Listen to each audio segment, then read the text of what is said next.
Number 556 पर 556 पर page number 556 एक illustration number 2।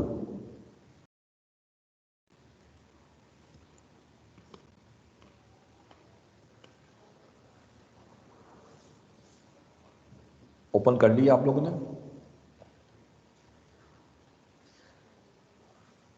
Multan Motors is a car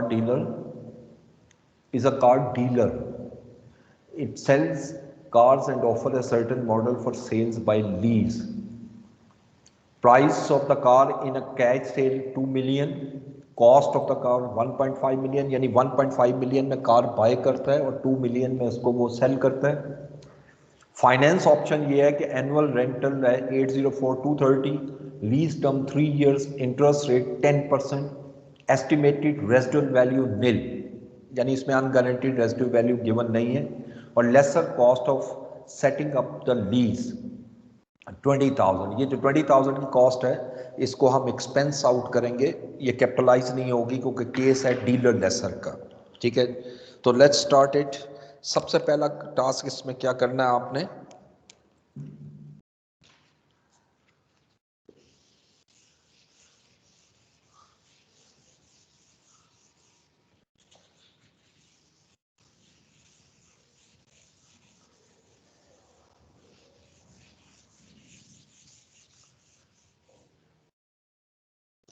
ji illustration 22.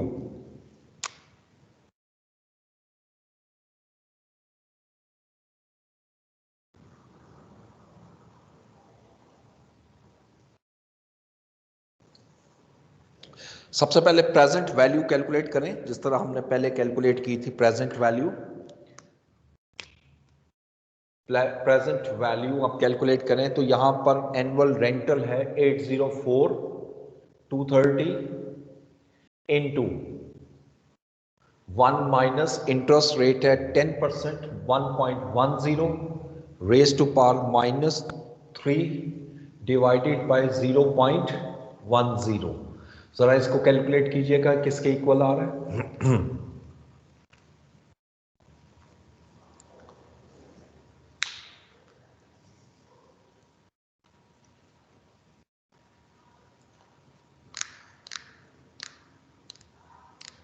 2 million. Sir 2 million. 2 million जो कि एग्जैक्टिव फेयर वैल्यू के इक्वल है, और फेयर वैल्यू जो क्वेश्चन में गिवन है यानी जो सेल प्राइस है दैट इज आल्सो 2 million.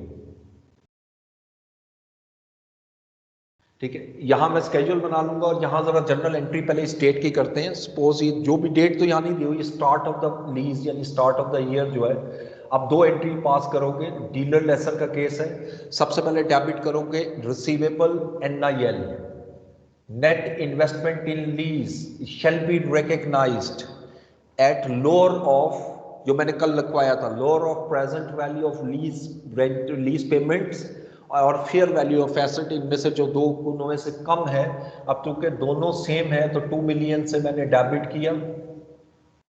और sale shall be credited with the fair value less, यानी उसमें से आपने प्रेजेंट वैल्यू में से लेस करना है present value of unguaranteed residual value जो इस क्वेश्चन में गिवन नहीं है, तो लिहाजा ये 2 million ही आएगी एग्जैक्टली. और साथ ही दूसरी एंट्री आपने कॉस्ट ऑफ सेल की करनी है ताकि आप सेलिंग प्रॉफिट निकाल लो. कॉस्ट ऑफ सेल्स डेबिट और इन्वेंट्री क्रेडिट. अब जो कार है उसकी जो कॉस्ट है वो हमारी क्वेश्चन में दी हुई है 1.5 million.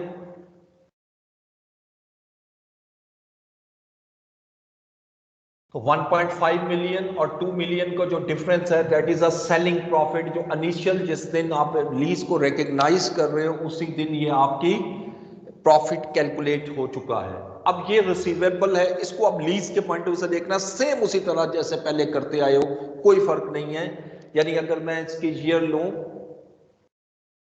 ईयर्स 1, NIL का ब्रॉड फॉरवर्ड बैलेंस अभी आपने कैलकुलेट किया 2 million.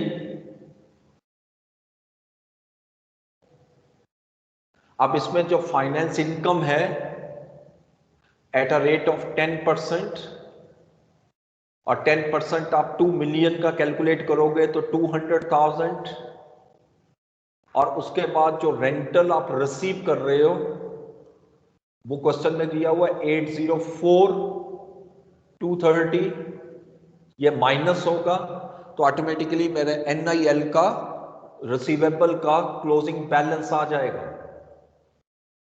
आप 2 मिलियन में 2 मिलियन में 200,000 ऐड कीजिएगा और 804,230 लेस कर दें, कितना बन जाएगा? 1395770 770। इसी तरह ईयर 2 में आते हैं तो 1395770। आप इसकी फाइनेंस इनकम निकालें 10%, 139,577, और लीज रेंटल 804,230, तो NIL कितना आएगा? 731,117। बस मुझे अगर 1 साल का डाटा मांगा हुआ है तो बस इतना स्केड्यूल काफी है, क्योंकि मुझे दूसरा साल चाहिए था कि करंट और नॉन करंट जो एसेट है वो मैं कैलकुलेट कर सकूं एंड ऑफ द पीरियड। अब एंड ऑफ द ईयर आप क्या एंट्री पास करोगे? 2 एंट्री पास करोगे। पहले रिकॉर्ड करोगे फाइनेंस इनकम, और इससे NIL बढ़ेगा, NIL डेबिट और फाइनेंस इनकम क्रेडिट बाय 200,000, और उसके बाद जब रेंटल रिसीव करोगे कैश या बैंक डेबिट हो जाएगा, और NIL क्रेडिट होगा 804,230।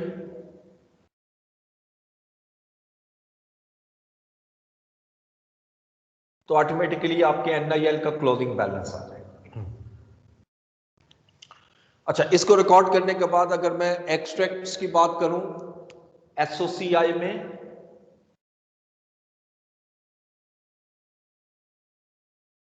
SOCI के पॉइंट ऑफ व्यू से क्या चीज आएगी जी बताइएगा? पहले साल का बना रहा हूं, ईयर 1, क्या क्या चीज शो करूंगा?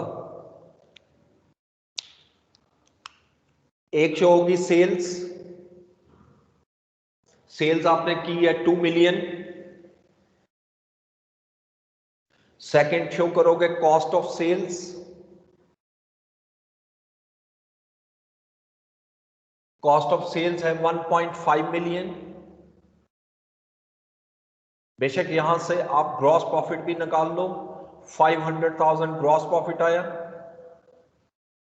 ये ना भी निकाल लो तो मसला नहीं है, सिर्फ डिस्क्लोजर देना होता है, एक्सट्रैक्ट देना होता है आपने। और उसके बाद फिर मैं शो करूंगा फाइनेंस इनकम, फाइनेंशियल इनकम, और फाइनेंशियल इनकम है 200,000। इसको टोटल नहीं करूंगा मैं क्योंकि बाकी एक्सपेंसेस भी होते हैं, बस इसको शो कर देना है। और जब मैं एक्सट्रैक्ट बनाऊंगा स्टेटमेंट ऑफ फाइनेंशियल पोजीशन,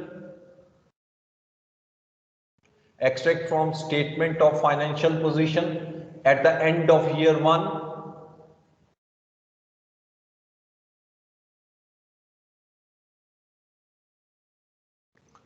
जी। तो सबसे पहले आप लिखोगे नॉन करंट एसेट्स, और नॉन करंट एसेट में आप लिखोगे नेट इन्वेस्टमेंट इन लीज,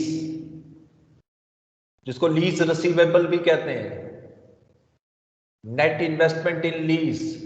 बताइए कितनी अमाउंट आएगी net investment on lease non current asset में?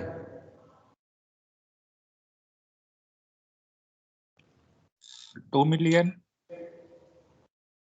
कितनी? Sir 2 million. 2 मिलियन। उस्मान बाहर चक्कर लगा के आए हो?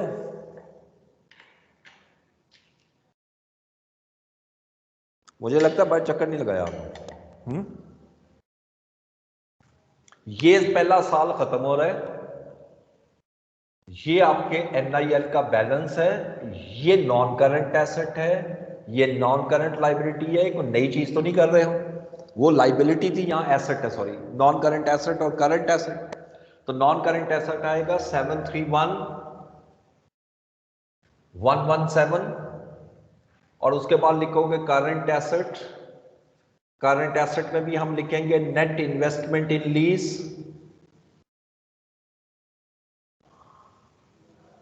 यानी आगे तो सारा वही प्रोसेस है, इसमें कोई फर्क नहीं है। अब नॉन करंट कैसे लोगे? 804230 में से 139,577 लेस कर दो तो कितनी अमाउंट आएगी?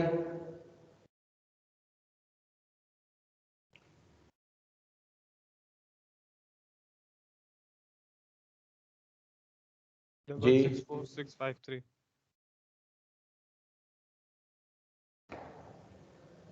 64653 64653। और अगर इन दोनों को ऐड करूंगा तो एग्जैक्टली 1395770 ही आएगा। ठीक है, अब इसके बाद डिस्क्लोजर तो वही है, डिस्क्लोजर में तो इशू नहीं है, बना लोगे।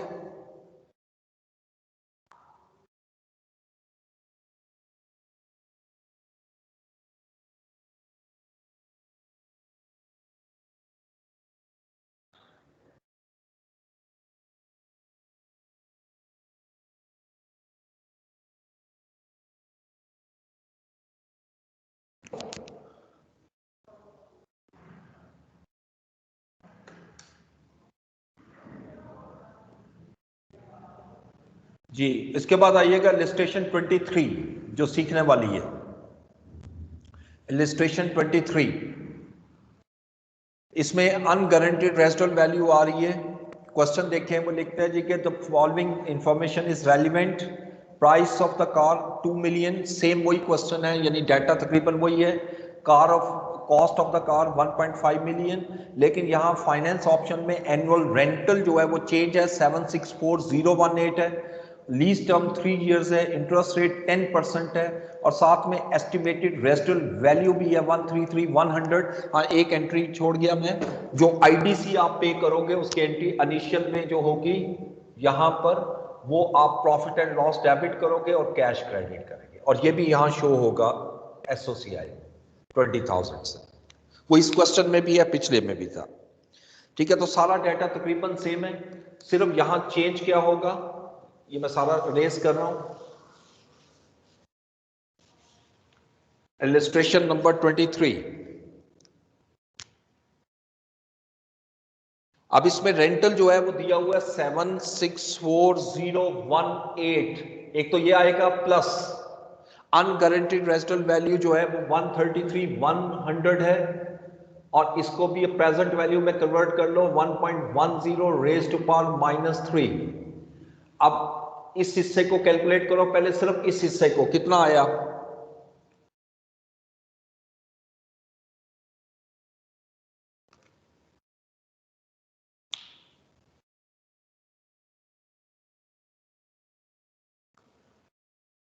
जी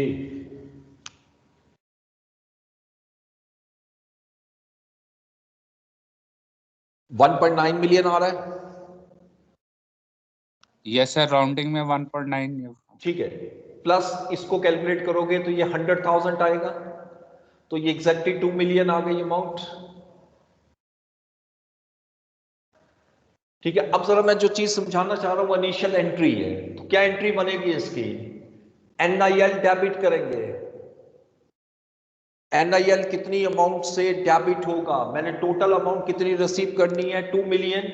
मैं एनआईएल डेबिट करूंगा 2 मिलियन से।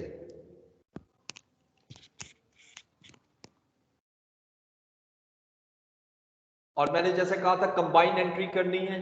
कॉस्ट ऑफ सेल्स, अब कॉस्ट जो है ना हमारे पास वो 1.5 मिलियन है, लेकिन इसमें से present value of unguaranteed residual value less करनी है, तो कॉस्ट 1.4 मिलियन हो जाएगी।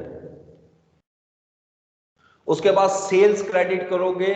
सेल्स कैसे क्रेडिट करोगे कि सिंपल जो फेयर वैल्यू है, फेयर वैल्यू 2 मिलियन है, उसमें से भी present value of unguaranteed value less कर दो तो 1.9 मिलियन। और उसके बाद क्रेडिट करूंगा इन्वेंट्री, और इन्वेंट्री कॉस्ट पे होती है, कॉस्ट है 1.5 मिलियन। यानी अगर आप गौर से देखो तो इस एंट्री में से इसकी क्रेडिट साइड से और इसकी डेबिट साइड से माइनस हो रहा है, इसलिए हम सेपरेट एंट्री नहीं करते। जिस वक्त ये आ जाए तो हम प्रेफर करते हैं कि कंबाइन एंट्री इसको कर ली जाए। ठीक है, उसके बाद सारा ट्रीटमेंट वही है जो हम पढ़ चुके हैं। अब मैं लीज का स्केड्यूल बनाऊंगा 764018 पर 3 साल के लिए, सेम उसी तरह डिस्क्लोजर है, कोई फर्क नहीं है, एंट्रीज भी सेम है। सिर्फ आपने डीलर लेसर के केस में इनिशियली ये 2 एंट्रीज आपने खास तौर पे सीखनी है, ठीक है। अब मैं एक एग्जांपल सामने ला रहा हूं, प्रॉपर एग्जाम का question.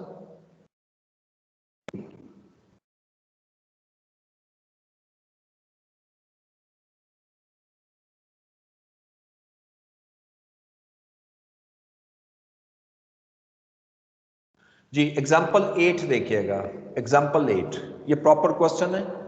Shalimar industries is engage in the manufacturing of tractors. The tractors are sold both on cash and finance lease basis, both on cash and finance lease basis. ये वर्डिंग बड़ा clear बता रहा है कि वो dealer lessor है। The car selling price and cost of each tractor is 2 million and 1.6 million. On 1st January 2015, SI sold 10 tractors to Caravan Transport CT on lease. The terms of the lease and related information are as follows. Lease period is 4 years, whereas useful life of each tractor is 5 years. ठीक है। उसके बाद second, चूंकि ये lesson की book है, यहाँ तो डेप्रिसिएशन आनी नहीं है, इसलिए इसकी डिस्कशन की जरूरत नहीं है। आपने 4 साल लेना है lease period. The total unguaranteed residual value at the end of the lease term is 1 million. ये अनगारंटीड रेजिडुअल वैल्यू आ गई। Lease rental amounting to 6375454 per annum are payable in arrear. The rate implicit in the lease is 12%। अच्छा, अब यहां rate implicit in the lease लिया हुआ है, जबकि हमने जो डिस्कशन की थी उसके मुताबिक हमें यहां पर मार्केट रेट लेना है।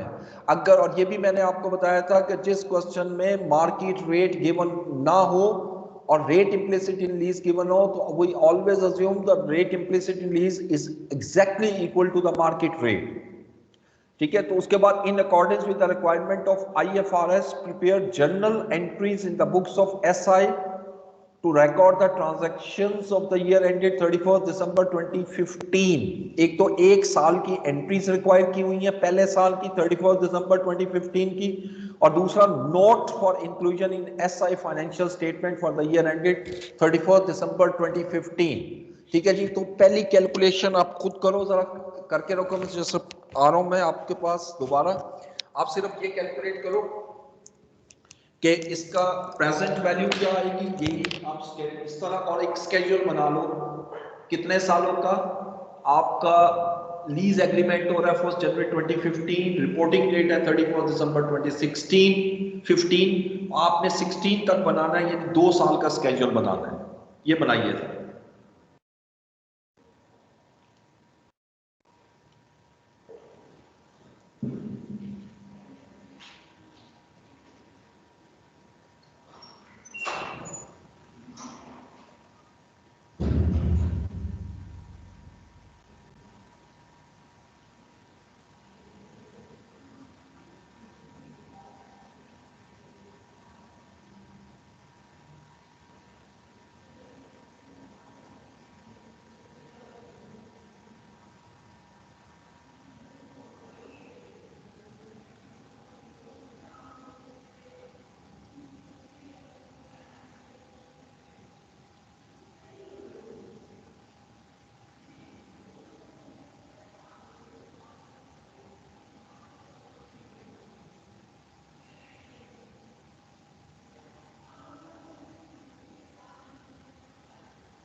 जी जनाब, सॉल्व किया है।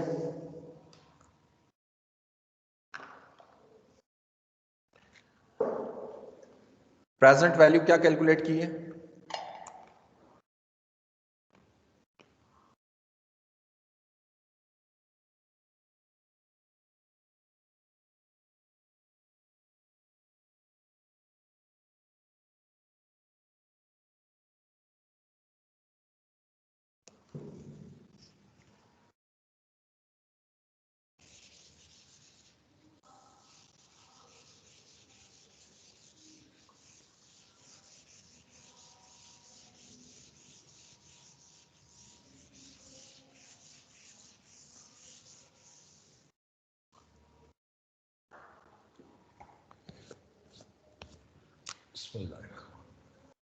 Question number, example number 8,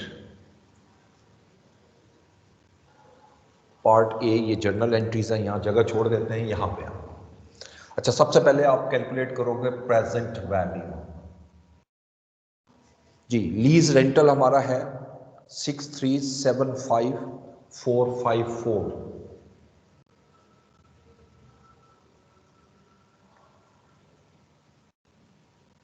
into 1 minus 1 point, interest rate है 12%, 1.12 raise to power. Lease period जो है वो हमारा 4 ईयर्स है, इसको रेज टू पावर -4 करूंगा, डिवाइडेड बाय 0.12।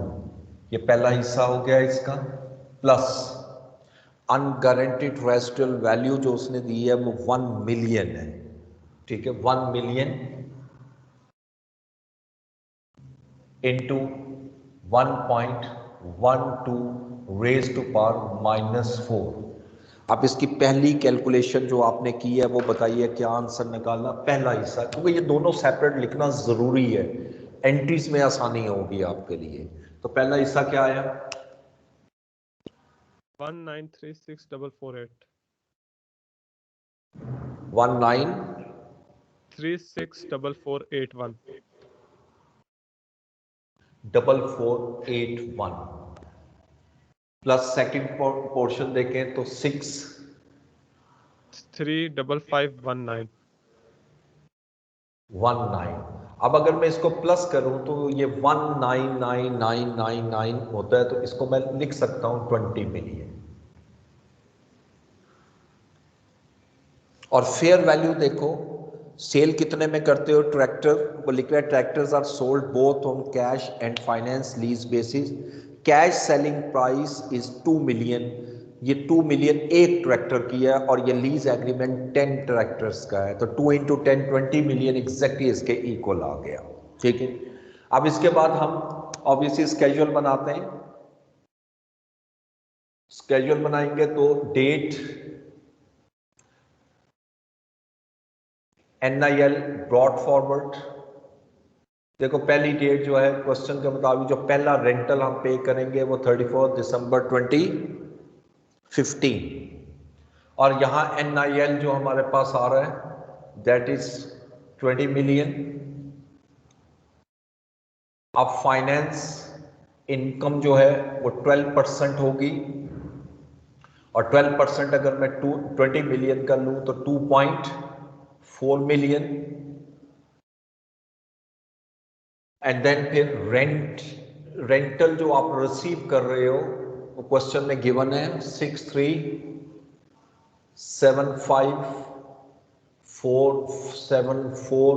तो NIL का क्लोजिंग बैलेंस जो है वो कैलकुलेट कर लीजिएगा, कैरी फॉरवर्ड कितना आ रहा है।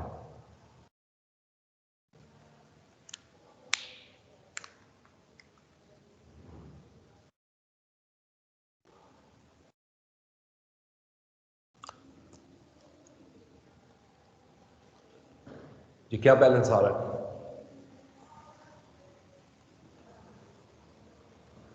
1602 1602 4546 4546।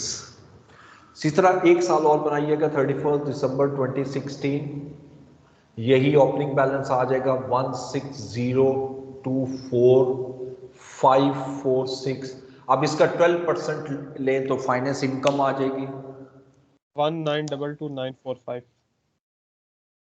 945। Rental same 6375474। तो NIL का क्लोजिंग बैलेंस कितना आएगा?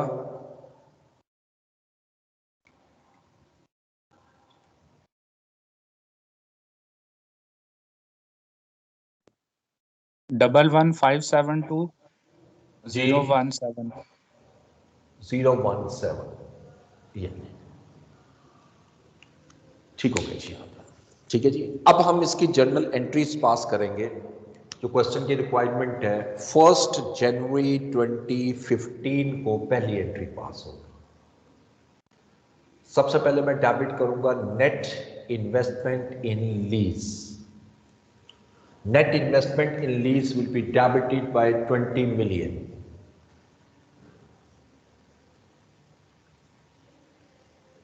Second, cost of sales. अच्छा, अब देखें कॉस्ट कितनी है एक ट्रैक्टर की। क्वेश्चन के मुताबिक 1.6 मिलियन। इसको 10 से मल्टीप्लाई करूं तो 16 मिलियन। ये मैं वर्किंग यहां शो करता हूं। 16 मिलियन के कॉस्ट है। इसमें से आपने माइनस करनी है अनगारंटीड रेजिडुअल वैल्यू कि ये वाली वैल्यू माइनस करनी है, या सिंपल ये लिख लिया करो। ये माइनस करके नहीं सॉरी, ये माइनस करोगे वो उस सेल में से करना है। 635,519। इसको माइनस कीजिएगा, कितनी अमाउंट आई?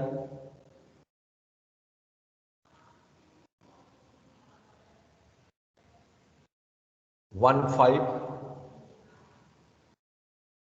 364481 4481। ठीक है। अब इसी तरह मैं क्रेडिट करूंगा सेल्स। अब सेल्स की अमाउंट सिर्फ ये उठा लो, एक ही बात है। 19,364,481। और उसके बाद हम क्रेडिट करेंगे इन्वेंट्री या स्टॉक, जो कि 1.6 मिलियन का है। अब देखो इसकी डेबिट साइड और क्रेडिट साइड आपस में इक्वल आ गई। ठीक है। 20 और 15 35 और 19 और 16 35। ये इनिशियल एंट्री हो गई।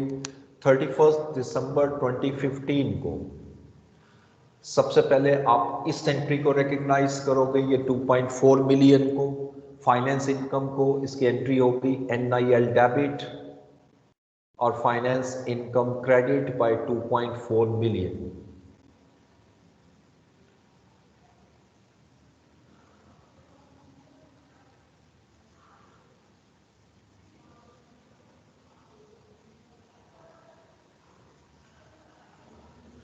उसके बाद आप कैश रिसीव कर रहे हो, रेंटल रिसीव कर रहे हो 6375474। तो क्या एंट्री पास करूं? बैंक अकाउंट डेबिट और NIL क्रेडिट 6375474।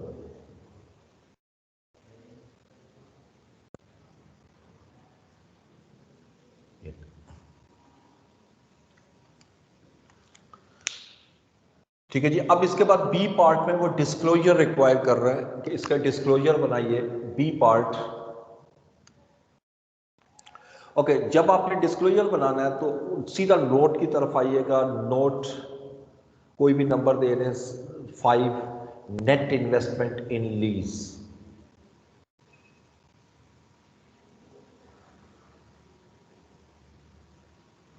अच्छा, अब आपने सबसे पहले तो रेंटल्स की तरफ आना है।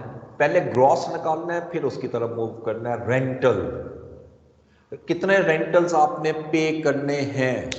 देखो, आपका 1 साल गुजरा है और एक रेंटल पे किया है। 4 साल की लीज है, 3 रेंटल रहते हैं। तो इसकी कैलकुलेशन कैसे करोगे? 3 रेंटल की 6375474 इंटू 3, कितनी अमाउंट आ गई? 19126362 360. 360.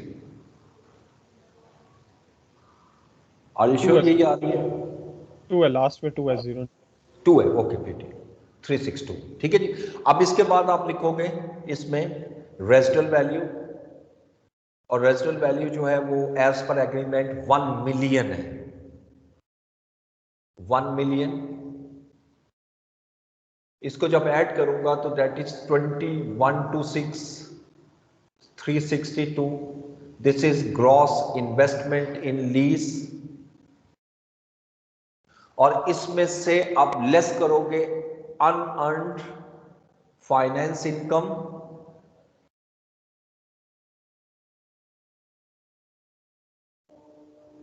ये बैलेंसिंग वैल्यू लिखनी है. इसको जब लेस करोगे तो ये आ जाएगा NIL.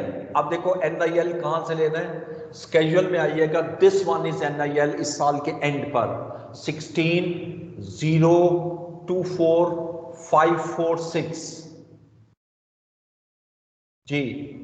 अब इसमें से ये लेस करो तो कितनी वैल्यू आई,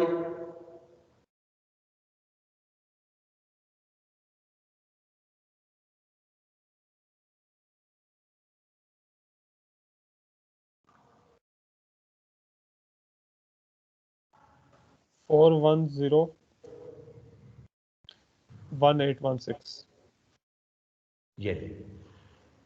ये लेस कर दी. ये हमेशा बैलेंसिंग वैल्यू आएगी. अब इसमें से फर्दर लेस कर दें करंट पोर्शन.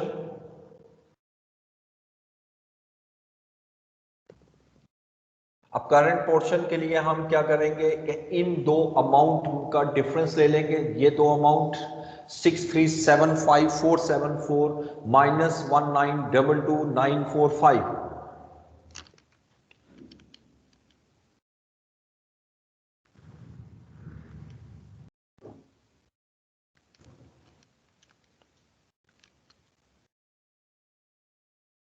जी 4452509.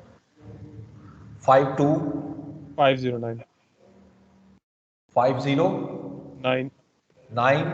इसको लेस करें इसमें से तो देखें क्या वैल्यू आई, 11572017 आनी चाहिए, यानी ये अमाउंट आ जाएगी. चेक कर लो. Non current portion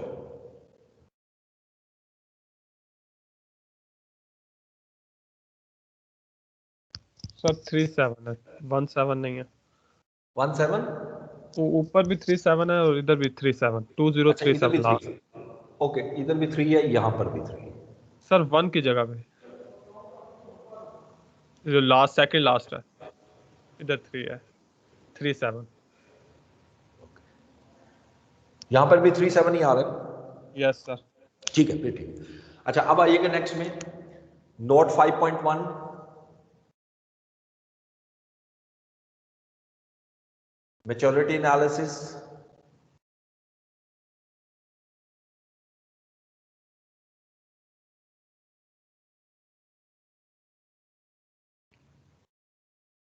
less than 1 year.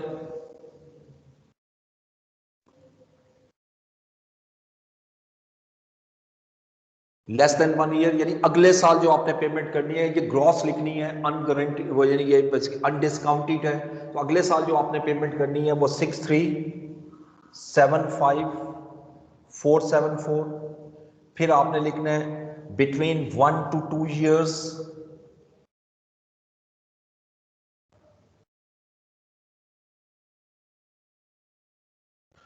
आप यहां से काउंट कर लिया करो, 3 इंस्टॉलमेंट है, ये 3 पूरी करनी है.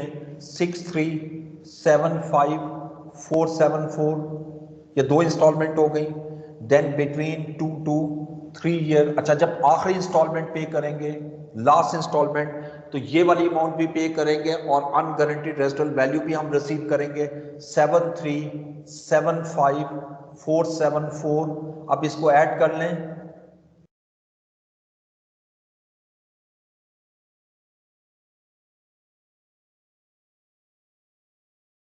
ये आना चाहिए 2126,362. यस सर यही है। ठीक है जी। तो लीज इज कंपैरेटिवली इजी, इसमें कोई मुश्किल नहीं है। हाँ, इसका क्वेश्चन तब मुश्किल होता है जब डेफर्ट एक साथ लग जाता है। अच्छा, मैं ये कुछ क्वेश्चन आपको दे रहा हूँ, ये आपने अब करना है, क्योंकि कल मैं इंशाल्लाह इसको कंक्लूड कर दूंगा चैप्टर को। कल हमारी ऑपरेटिंग लीज होगी, वो इतना लेंथी नहीं है। अब एग्जाम्पल नंबर 9, एग्जाम्पल नंबर 10, ये दो करने हैं आपने, 9 और 10। और इसमें अगर कोई मसला आएगा तो क्लास में हम पहले डिस्कस कर लेंगे, फिर आगे बढ़ेंगे। एग्जाम्पल नंबर 9 और एग्जाम्पल नंबर 10। तो कल इंशाल्लाह ऑपरेटिंग लीज स्टार्ट करेंगे। वो छोटा सा है, वो कोई इतना लेंथी नहीं है ऑपरेटिंग लीज, बिल्कुल छोटा सा। सर जी सर एक छोटा सा क्वेश्चन था। जी जी। सर बीइंग अ लेसर, अगर मैं नॉर्मल लेसर हूँ और बैंक को अगर मैंने आज एसेट खरीदा है, आज मैंने हाँ, फेयर वैल्यू पे एसेट खरीदा, तो आज फेयर वैल्यू पे मैंने अपना डेबिट कर दिया एसेट, और ठीक है। आज से 2-3 दिन बाद जब मैं लीज करूंगा तो मैं NIL की वैल्यू पे उसे क्रेडिट करूंगा। तो सर वो डिफरेंस तो आता है, तो वो डिफरेंस कितने जाता है? नॉर्मल लेसर के केस में पहली बात तो मैं आपको क्लियर कर दूं कि आप बाय करते हो उस वक्त जिस वक्त लीज आप करते हो, उसमें तो पहले बाय नहीं यस करते। सर। तो सर हम एसेट डेबिट तो करते हैं ना किसी न किसी वैल्यू पे, जी जी। तो फेयर वैल्यू पे। देखें, मैंने लीज, मैं लेसर हूं, एक लेसी ने मुझसे गाड़ी ली, उसका केस अप्रूव हुआ, अब मैंने उसे गाड़ी देनी। अब गाड़ी देने का तरीका क्या होता है? गाड़ी इस तरह नहीं है कि मैं खरीद के दूंगा, बल्कि मैं उसको परचेज ऑर्डर दे दूंगा, वो खुद ही खरीद लेगा, वो मुझसे पेमेंट ले लेगा जो जिससे वो खरीद रहा है। सिंपल ये तरीका होता है, तो उसमें डिफरेंस आ ही नहीं सकता। ठीक हो गया सर। ठीक है